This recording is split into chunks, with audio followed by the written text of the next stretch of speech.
Opposition leader کی درخواست منظور ہوئی، محمود خان اچکزئی کو بڑی پوزیشن مل گئی، ایوان میں قائد حزب اختلاف کی کرسی سنبھال لی، اسپیکر ایاز صادق نے نوٹیفیکیشن جاری کر کے عرضی مان لی۔ اجلاس کا آغاز ہوتے ہی اسپیکر قومی اسمبلی سردار ایاز صادق نے اعلان کر دیا تھا کہ آج وقفہ سوالات نہیں ہوگا۔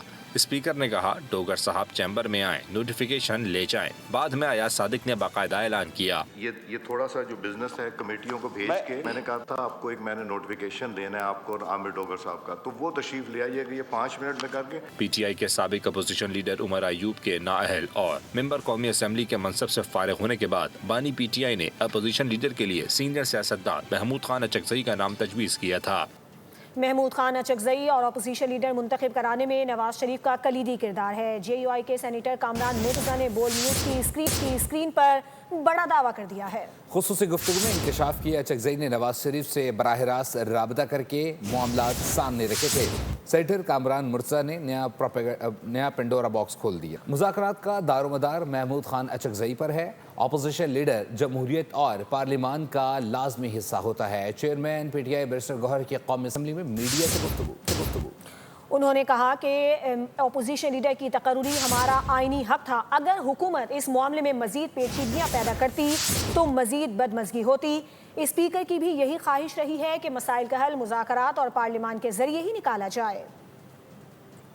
ایک عمل ہے کہ یہ پروسیس آلدو یہ ہمارا ہی حق تھا اور یہ ہمارا حق ہمیں مل گیا بڑے عرصہ کے بعد، لیکن یہ ہم پھر بھی کنسیڈر کرتے ہیں کہ یہ ایک کانفیڈنس میجر کے طور پہ ہم لے رہے تھے کہ اس سے اللہ کرے کہ نئی شروعات ہو، حالات بہتر ہو، لیکن یہ ہمارا حق تھا، یہ پہلے بھی ہونا چاہیے۔ اور صاحب کہہ رہے ہیں کہ شرط رکھی گئی ہے کمیٹیوں میں شامل ہو، پھر یہ جاری کیا گیا۔ نہیں دیکھو ایسی کوئی شرط نہیں ہے، یہ ہمارا رائٹ ہے، وہ بھی ہمارا رائٹ ہے اور وہ ایک پولیٹیکل میٹرز ہے، ہم پولیٹیکلی فیصلے کرتے ہیں، لیکن یہ میٹر پارلیمنٹری پارٹی کی اسٹینڈنگ کمیٹی سے بالکل ڈفرینٹ ہے، وہ الگ بات ہے اور یہ آل ٹوگیدر ڈفرینٹ ہے۔ اور میں اپوزیشن کے باقی ممبران کا بھی مشکور ہوں جنہوں نے بھی اپنے کوئی کینڈیڈیٹ کلیم نہیں کی ہے۔ اس کا مطلب یہ ہے کہ محمود خان اچکزئی صاحب آج متفقہ اپوزیشن کے لیڈر آف دا اپوزیشن منتخب ہو گئے۔ اڈیالہ جیل وفاق کے نہیں صوبائی حکومت کے زیر انتظام ہے۔ وفاقی وزیر قانون اعظم نذیر تارڑ نے وضاحت کر دی ہے۔ بولے بانی سے ملاقاتوں سے معاملات پر وفاق کا عمل دخل نہیں، بانی کی صحت اچھی ہے۔ مرضی کا کھانا مل رہا، طے شدہ شیڈیول کے مطابق جیل میں میاں بیوی کی ملاقات ہو رہی ہے، صحت کے معاملات بھی الحمدللہ بہترین۔ وفاقی وزیر قانون اعظم نذیر تارڑ نے بانی سے متعلق تمام منفی خبروں کی تردید کر کے حقائق بتا دیے۔ ان کی ہیلتھ کے بارے میں کوئی ایشو نہیں ہے، ان کو ان کی چوائس کی خوراک دی جاتی ہے اور جو وہ خود کہتے ہیں وہ ساری ایکسیس ہے۔ میاں بیوی کا بطور جیل میٹس کے طور پہ جو ان کی ملاقات ہے ویکلی وہ بھی ہو رہی ہے۔ جو پولیٹیکل ایشوز کے حوالے سے تھی وہ انہوں نے کہا کہ کنوکٹڈ پرزنرز کو جیل مینول منع کرتا ہے کہ آپ پولیٹیکل معاملات نہیں ڈسکس کر سکتے۔ وفاقی وزیر نے بتایا جیل سپرنٹینڈنٹ کا اختیار ہوتا ہے کہ رویے کو دیکھتے ہوئے ملاقات طے کرے، وفاق کا عمل دخل نہیں۔ جیل مینول کے مطابق مجرموں کو سیاسی معاملات پر بات چیت کی اجازت نہیں۔ اور حکومت کی جانب سے اپوزیشن کے لیے ایک بار پھر مذاکرات کی پیشکش سامنے آ گئی ہے۔ بول سے خصوصی گفتگو میں رانا ثنا نے کہا کہ وزیر اعظم کی جانب سے دی گئی مذاکرات کی دعوت ابھی بھی برقرار ہے۔ زور دیا کہ بطور اپوزیشن لیڈر محمود خان اچکزئی کو خود وزیر اعظم سے رابطہ کرنا چاہیے۔ پارلیمانی جمہوریت میں اپوزیشن لیڈر اور لیڈر آف دی ہاؤس کے درمیان رابطہ ضروری ہے۔ جو پرائم منسٹر نے اپوزیشن کو ڈائلاگ کی ہوئی ہے دیٹ سٹینڈز دیئر، اس کو انہوں نے وڈرا تو نہیں کیا، اپوزیشن نے اس کو رسپونڈ نہیں کیا، اور جو پرائم منسٹر کی آفر جو ہے اس کو فردر اگر انہیں بھی leader of the house prime minister سے رابطہ کرنا چاہیے اور یقیناً پرائم منسٹر بھی ان سے رابطہ کریں۔ اور اب یہ چاہیے اپوزیشن کو کہ اپوزیشن نے جو پارلیمانی اسٹینڈنگ کمیٹیز جو ہیں ان سے انہوں نے ریزائن وغیرہ کیے ہوئے ہیں تو ان کو اب واپس آنا چاہیے اور اپنا جو ہے وہ پارلیمانی کردار جو ہے وہ اچھے طریقے سے بھرپور طریقے سے جو ہے اس کو نبھانا چاہیے۔ پیغام امن کمیٹی کے وفد نے وزیر اعظم شہباز شریف سے ملاقات کی، جس میں امن و استحکام، اتحاد امت اور انتہا پسندی کے خلاف مشترکہ جدوجہد پر تبادلہ خیال کیا گیا۔ وفد نے کہا کہ انتہا پسند عناصر کا اسلام اور پاکستان سے کوئی تعلق نہیں ہے۔ افواج پاکستان کی قربانی کو قدر کی نگاہ سے دیکھا جاتا ہے۔ اجلاس میں خیبر پختونخوا میں علماء کرام کی 2 روزہ کانفرنس بلانے کا فیصلہ کیا گیا ہے، جبکہ امن کا پیغام پورے ملک میں پھیلایا جائے گا۔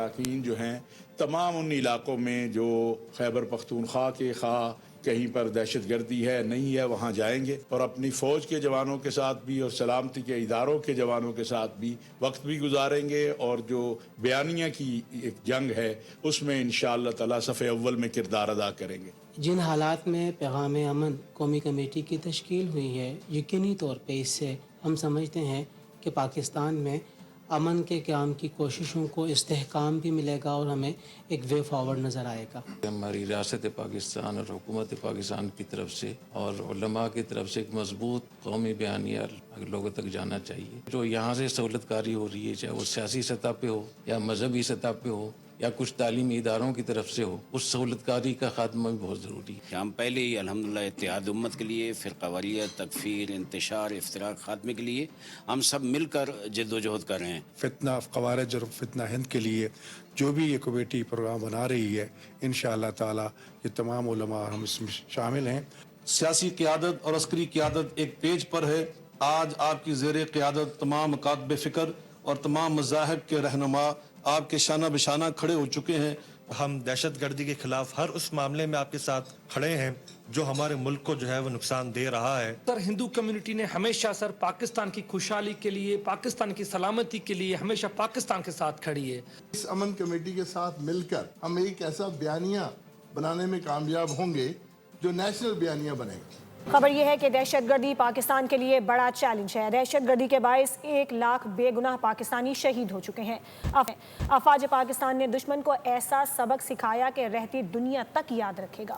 پیغام امن کمیٹی کے وفد سے وزیر اعظم شہباز شریف کی گفتگو. کہا کہ پاکستان کا مقصد ایسا خطہ حاصل کرنا تھا جہاں اسلام کا بول بالا ہو. اقلیتی برادری دفاع، صحت اور تعلیم سمیت مختلف شعبوں میں اہم کردار ادا کر رہی ہیں. جو چیلنج وہ دہشت گردی ہے. دہشت گردی نے بے گناہ 1 لاکھ پاکستانی دہشت گردی کی جنگ میں شہید ہو چکے ہیں. مئی 2025 میں ایک مارکا ہوا جس کے نتیجے میں افواج پاکستان نے ہندوستان کو شکست فاش دی اور ایک ایسا سبق سکھایا کہ وہ رہتی دنیا تک بھولے گا نہیں. خداداد ملک پاکستان کا مقصد یہ تھا کہ ایک ایسا خطہ جہاں پر اسلام کا بول بالا ہو. اقلیتیں جو ہیں وہ پاکستان کی ترقی میں تعلیم، علاج اور دفاع کے حوالے سے ان کا ایک بڑا کردار ہے. اسلام آباد میں سندھ ویژن تقریب میں ملکی نجی سیکٹر کی قیادت کے نمائندے شہریار چشتی نے شرکت کی. انہوں نے چیئرمین بلاول بھٹو کے متاثر کن خطاب کی بھرپور تعریف کی اور سندھ میں سرمایہ کاری کے بے پناہ مواقع پر گہری دلچسپی کا اظہار بھی کیا. ایشیا پاک پاکستان کے سب سے بڑی نجی سرمایہ کار اداروں میں سے ایک ہے جس کے اہم اثاثے کراچی الیکٹرک، تھرکول فیلڈ اور ڈیوو ایکسپریس وے شامل ہیں.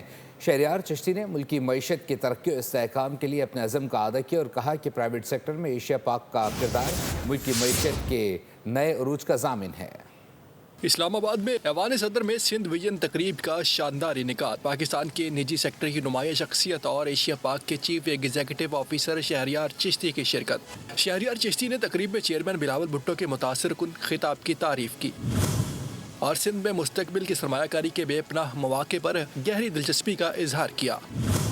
ایشیا پاک پاکستان کے سب سے بڑے اور بااثر نجی سرمایہ کار اداروں میں سے ایک ہے جس کی سرمایہ کاری کے اہم اثاثے کراچی الیکٹرک، تھرکول فیلڈ اور ڈائیو ایکسپریس میں موجود ہے. شہریار چشتی نے ملکی معیشت کی بہتری اور استحکام اور ترقی کے عزم کا اظہار کیا. پرائیویٹ سیکٹر میں ایشیا پاک کا کلیدی کردار ہے. یہ عزم اور ویژن واضح کرتا ہے کہ ایشیا پاک نہ صرف پاکستان کے نجی سیکٹرز کی ریڑھ کی ہڈی ہے بلکہ معیشت میں نئے عروج کی سمت بھی متعین کر رہا ہے. اے آئی کو عام فہم بنا کر اس کے عملی استعمال کو مختلف شعبوں تک وسعت دی جا سکتی ہے جبکہ انڈس اے آئی پالیسی صنعت اور ٹیلنٹ کو یکجا کرنے کا سبب بنے گی.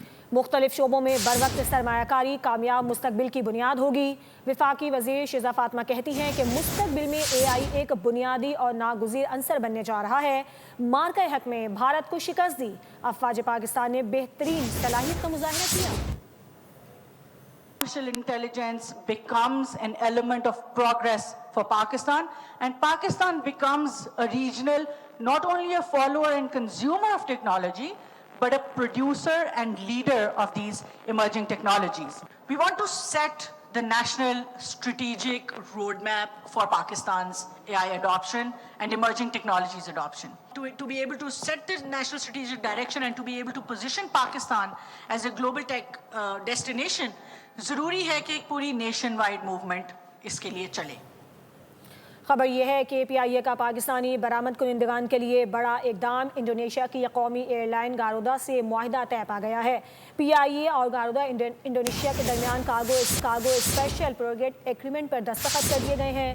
ترجمان پی آئی اے کے مطابق اس معاہدے سے پاکستانی برآمد کنندگان کو اب عالمی منڈیوں تک بلا تعطل اور آسان رسائی حاصل ہوگی. جنوری سے نافذ العمل ہونے والا یہ معاہدہ جولائی 2027 تک برقرار رہے گا.